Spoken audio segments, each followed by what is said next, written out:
తెలంగాణ రాష్ట్రం వచ్చినాడే నాకు ఎమ్మెల్యే అయినా ఎంపీ అయినా మంత్రి అయినా తీసుకుంటారని చెప్పినటువంటి వ్యక్తి కొండ లక్ష్మణ్ బాపూజీ గారు 69 నుంచి 2014 దాకా ఎమ్మెల్యేలకు పోటీ చేయలేదు, ఎంపీకి పోటీ చేయలేదు, మంత్రి పదవి ఇస్తారన్నా తీసుకోలేదు, రాజ్యసభ సభ్యుడు ఇస్తారన్నా తీసుకోలేదు కొండ లక్ష్మణ్ బాపూజీ గారు. నా తెలంగాణ రాష్ట్రం ఇచ్చిన తర్వాతనే నేను పదవి తీసుకుంటా, అప్పటిదాకా నాకు పదవులు వద్దు అని చెప్పినటువంటి వ్యక్తి కొండ లక్ష్మణ్ బాపూజీ.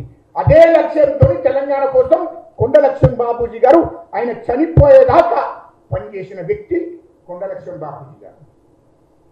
ఇది వాస్తవం కాకపోతే చెప్పాలి.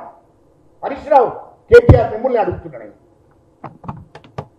మరి ఆయన కొండ లక్ష్మణ్ బాపూజీ గారు అంత నిస్వార్థంగా పదవులకు రాజీనామా చేసి పదవులు వద్దని చెప్పి తెలంగాణ రాష్ట్రమే నాకు ముఖ్యమని చెప్పి నీతి నిజాయితీగా పనిచేసినటువంటి వ్యక్తి కొండ లక్ష్మణ్ బాపూజీ గారికి ఏం పేరు పెడతారో చెప్పాలి.